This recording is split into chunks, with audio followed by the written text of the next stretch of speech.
There is an object in space that fits inside the city of Chicago. It weighs more than the sun. Its magnetic field is 1 quadrillion times stronger than Earth's. And if one appeared just 1,000 miles from our planet right now, every human being on Earth would be dead. Not from an explosion, not from fire, just from the field. This is a magnetar. And by the end of this video, you will understand why physicists consider it the most terrifying object in the known universe. To understand what a magnetar is, you need to understand what every star actually is. For most of the star's life, billions of years, two massive forces are locked in a perfect standoff. Gravity is always pulling inward, trying to collapse the star. It never stops. At the same time, the nuclear fusion happening in the core is exploding outward. Hydrogen atoms being crushed into helium, releasing energy equal to millions of nuclear bombs every single second. For billions of years, these two forces cancel each other out perfectly. The star just exists, stable, burning. We look up and see a pinpoint of light and have no idea the violence happening inside. But all fuel runs out eventually. When the hydrogen in a star's core is exhausted, gravity wins. Instantly, completely, violently, the outer layers of the star collapse inward at roughly 1/4 the speed of light. Think about that for a moment. 25% of the speed of light. That is not a slow, gradual collapse. That is an instant, catastrophic implosion, happening faster than any human-made object has ever traveled. For stars around our sun's size, the collapse produces a white dwarf, a hot, dense ember, roughly the size of Earth, cooling over billions of years. But for stars that are significantly more massive, between 8 and 20 times the mass of our sun, something far more extreme happens. The collapse is so violent that protons and electrons are physically crushed together. They merge. In less than 1 second, a star once 1,000,000 times the size of Earth is compressed into a sphere roughly 20 kilometers across. That sphere, that tiny, impossibly dense ball, is a neutron star. And under the right conditions, it becomes something worse. A neutron star is already extraordinary, but some neutron stars, during that initial violent collapse, develop something that separates them from everything else in the universe. A magnetic field of incomprehensible strength. Earth has a magnetic field. It is what makes compasses work. It is what protects us from the solar wind. It is what the northern lights are made of. It is gentle, useful, life-sustaining. The strongest MRI machine in a hospital operates at about 3 Tesla of magnetic field strength. Strong enough that hospitals have warning signs for anyone with metal implants. Strong enough that a paperclip becomes a dangerous projectile if left too close to the machine. A magnetar's magnetic field is approximately 100 billion Tesla. Let me help you visualize that number.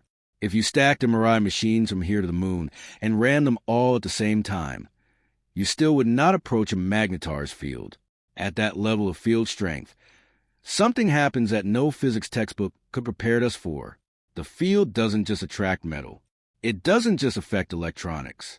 It deforms atoms. Atoms, which are already 99.999% empty space, get physically squeezed and stretched by the field. Their electron clouds warp. The atom changes shape, becoming a long, thin needle pointing toward a magnetic pole. This happens to every atom in range, including the atoms in your body. At just 1,000 kilometers from a magnetar, a quarter of the distance from New York to Los Angeles, the field is strong enough to break the chemical bonds in your DNA, to unravel the proteins in your cells, to shut down your nervous system, not violently, not with fire or explosion, just a quiet, instant, atomic-level failure, before you had time to register that anything was wrong. On December 27, 2004, Earth was struck by the most powerful burst of energy ever recorded from outside our solar system. It came from a magnetar called SGR 1806-20, located 50,000 light-years away. In 1/10 of a second, a fraction of a blink, this single magnetar released more energy than our sun produces in 100,000 years. Let me say that very slowly, because it matters. 1/10 of a second, 100,000 years of our sun's energy. Same amount, The burst of gamma radiation that struck Earth was still powerful enough to partially ionize our upper atmosphere, even at 50,000 light-years distance. It temporarily altered the chemistry of our ionosphere, the same ionosphere that makes long-distance radio communication possible. Scientists tracked the disturbance as it swept around the Earth. If SGR 1806-20 had been located 10 light-years away instead of 50,000, the gamma radiation would have completely stripped away Earth's ozone layer. The UV radiation reaching the surface would have been lethal to most complex life, mass extinction, in less than a second. Our nearest stellar neighbor, Proxima Centauri, is 4 light-years away. That is closer than 10. So what caused this burst? A starquake, the crystallized crust of a neutron star.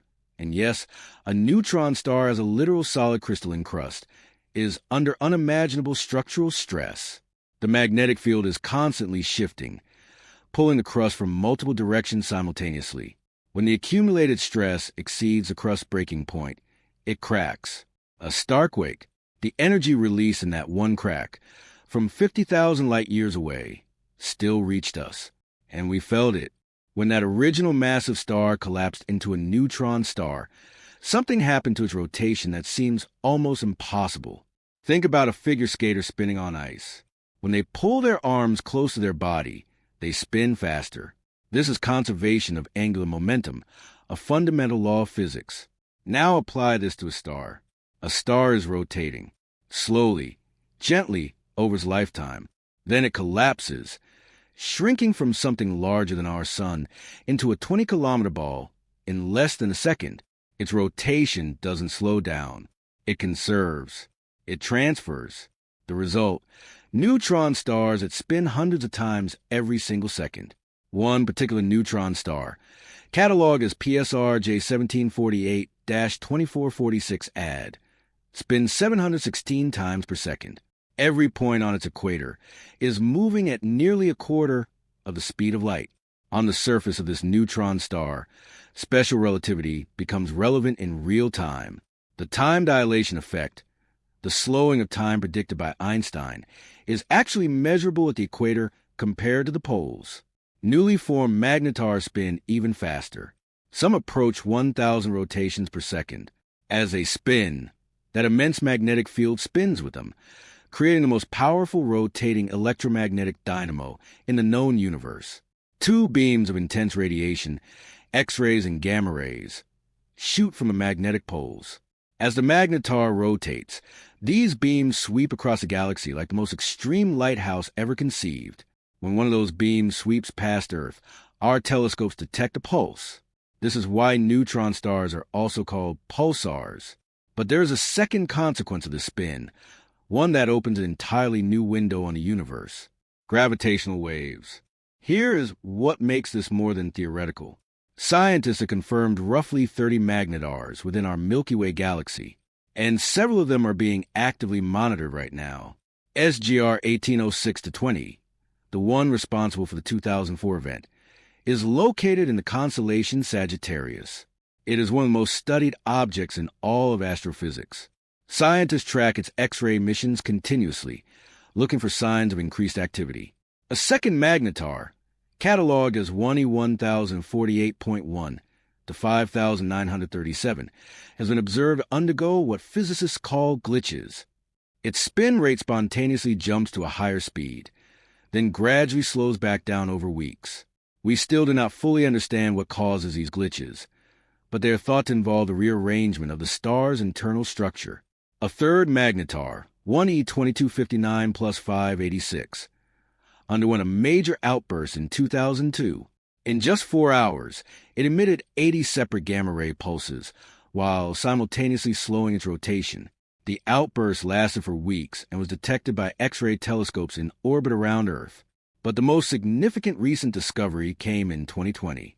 For years, astronomers have been puzzled by fast radio bursts, extraordinarily powerful millisecond radio pulses appearing randomly from distant galaxies. Each burst releases more energy in a millisecond than the sun produces in days, and their cause was completely unknown. In April of 2020, for the first time, a fast radio burst was detected from within our own Milky Way. Scientists traced it immediately to a magnetar SGR 1935 plus 2154. This confirmed what many had suspected for years. Magnetars appear to be responsible for at least some of the most powerful events in the observable universe.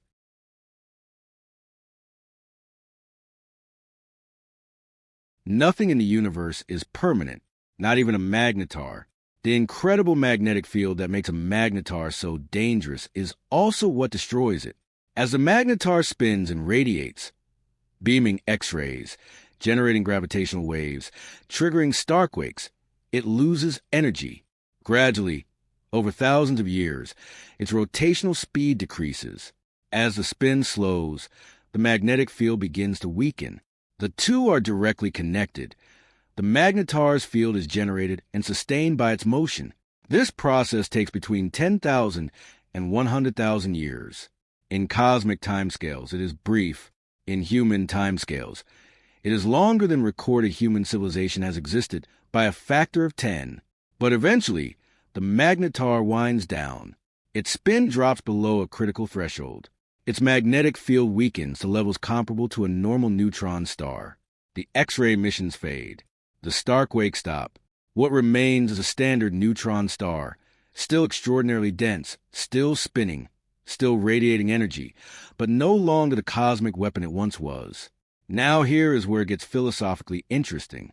All the energy that the magnetar radiated across its lifetime, where did it go?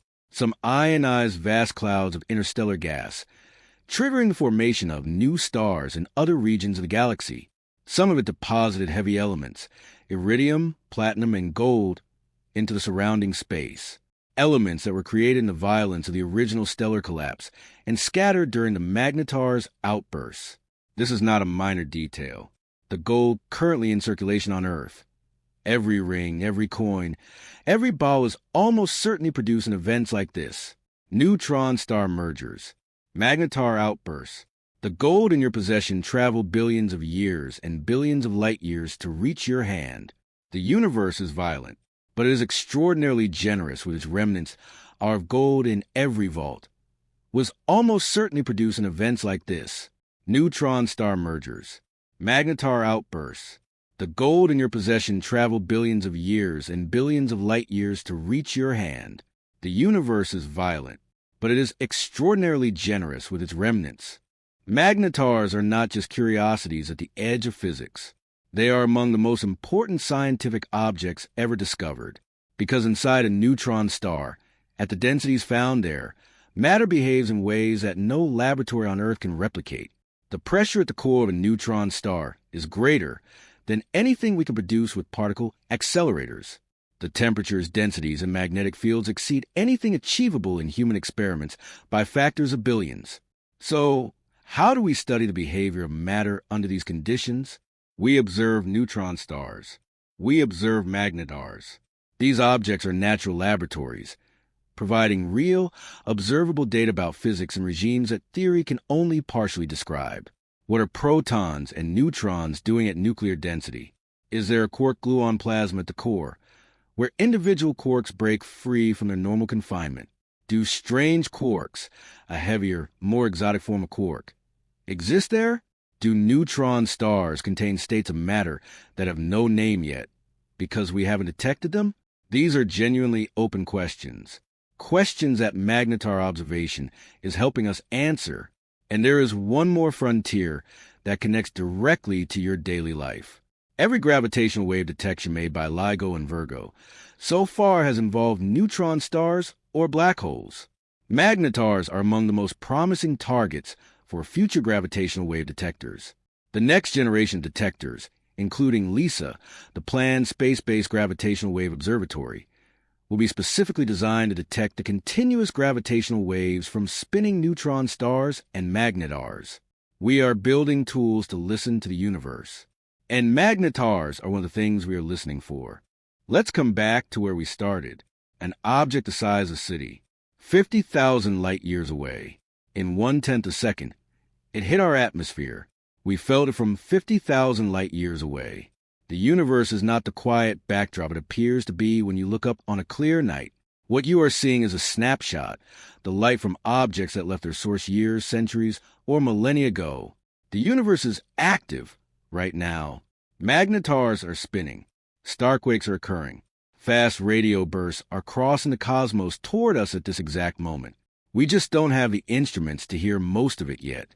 But we are building them. We are the first generation in human history to detect gravitational waves, to photograph a black hole, to trace a fast radio burst back to its source. The age of full-spectrum cosmic observation is not over. It is just beginning. If that thought is as extraordinary to you as it is to me, subscribe to SpaceDarkNews. Every week, a new corner of the dark. I'll see you out there.